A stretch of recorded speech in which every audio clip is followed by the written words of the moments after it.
मेरा बाप है सो मैं भी नेता होए, बहू लड़े विधानसभा से बेटा सांसद होए। ये कोई दोहा नहीं है बल्कि ये एक कटाक्ष है। कटाक्ष है राजनीति में हमेशा से हो रहे परिवारवाद पर। परिवारवाद जिसका आम भाषा में मतलब निकलता है जो आपके पिताजी या आपकी माताजी ने हासिल कर लिया वो समझो अब बस आपको मिल गया। इसमें बुराई भी क्या ही है, ऐसा तो होता ही है ना। लेकिन बुराई है कि जो बाप ने कमा लिया वो बेटे को मिल ही गया, इस बात में बुराई है। क्योंकि एक लोकतांत्रिक देश में परिवारवाद अफसोस समानता जैसे हक का गला घोंटकर युवाओं में आक्रोश भर देता है। इतना ही नहीं, परिवारवाद देश को आगे बढ़ने से रोकता है। जिन शासन व्यवस्थाओं में परिवारवाद का दीमक लग जाता है ना, वो देश को अंदर ही अंदर से खोखला कर देती है। लेकिन आज हम अचानक से परिवारवाद पर चर्चा क्यों कर रहे हैं?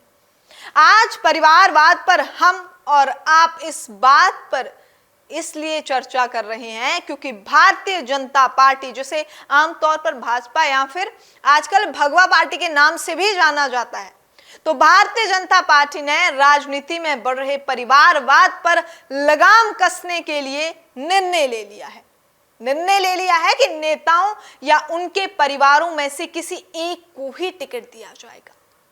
ये नियम केवल मौजूदा विधानसभा में ही नहीं, लोकसभा चुनावों में भी लागू होगा। यानी विधानसभा चुनाव में तो परिवार के किसी एक सदस्य को ही टिकट मिलेगा, उसी परिवार के किसी दूसरे सदस्य को लोकसभा चुनाव भी नहीं लड़ने दिया जाएगा।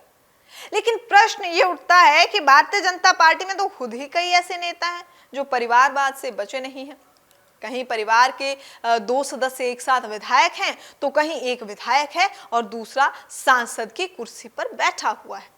और यदि वो कुर्सी छूटेगी भी तो उस पर परिवार का कोई दूसरा सदस्य ही कब्जा कर लेगा। अब भारतीय जनता पार्टी राजनीतिक कुर्सियों को परिवारवाद के कब्जे से बचाने में सफल होती है या नहीं, ये जानने के लिए मुझे इंतजार करने की जरूरत नहीं पड़ेगी, क्योंकि 2024 अब दूर नहीं है। भारतीय जनता पार्टी इस परिवारवाद पर लगाम लगाने वाली नीति पर तब तक प्रश्न उठा रहे होंगे जब तक इस नीति के चलते कोई कदम नहीं उठाया जाएगा।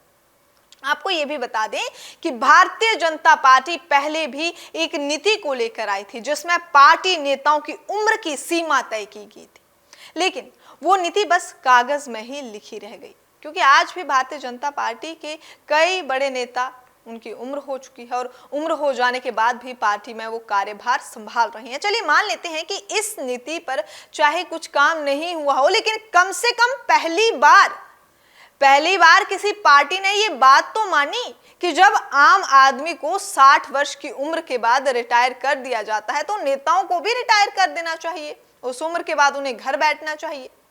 ये नीति वाकई में काबिले तारीफ थी। अगर आप मुझे पूछे तो मैं बिल्कुल इसके समर्थन में हूं कि एक समय के बाद आपको रिटायरमेंट प्लान कर ही लेनी चाहिए, चाहे आप किसी नौकरी में हो या फिर आप राजनीति में हो। ये तो हुई बात भाजपा द्वारा बनाई गई उम्र पर नीति की, लेकिन लगता है अब ऐसा नहीं होगा, क्योंकि ऐसा आभास लग रहा है कि ये केवल नीति नहीं बल्कि विपक्ष को कटघरे में खड़ा करने का एक तरीका है। जी हां, विपक्ष हमेशा से ही परिवारवाद के सवालों से घिरा रहा है और अब जब चुनाव होने वाले हैं तो भारतीय जनता पार्टी परिवारवाद पर आधारित इस नीति के राग गाने लगी है। द हिंदू के एक आर्टिकल के अनुसार वर्तमान में 545 लोकसभा सदस्यों में से कम 103 सदस्य राजनीतिक परिवारों से ही आते हैं। भारतीय राजनीति में जब भी परिवारवाद की चर्चा होती है आमतौर पर गांधी परिवार का ही नाम लिया जाता है। वहीं अगर आंकड़ों की माने तो कोई भी पार्टी परिवारवाद से अपने आप को नहीं बचा पाई है, परंतु भारतीय जनता पार्टी ने परिवारवाद को लेकर नीति लाने के बारे में बात करके साबित कर दिया है कि भारतीय जनता पार्टी देश के विकास को लेकर बात करती है। भारतीय जनता पार्टी देश के विकास में आने वाले हर रोड़े को साफ करने पर विचार करती है, चाहे वो रोड़ा परिवारवाद का ही क्यों ना हो। अब देखना ये होगा कि भाजपा ये नीति लागू करके अपने पार्टी के सदस्यों को निराश करती है या फिर विपक्ष पर यह नीति भारी पड़ती है। लेकिन इस सारे परिवारवाद के फसाद में आम जनता का, आम जन का क्या फायदा होगा? जी बिल्कुल फायदा होगा, फायदा है, 100% है।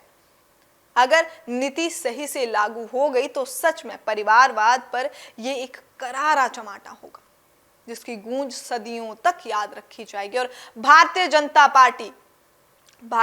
पार्टी फिर एक बार अपने बेबाक अंदाज को एक बार फिर से इस ऐतिहासिक कदम के लिए सदियों सदियों तक जानी जाएगी। आप देख रहे थे पीडीएन न्यूज, मैं हूं आपके साथ स्वाति ठाकुर। हमारे साथ जुड़ने के लिए आप सभी का बहुत बहुत धन्यवाद।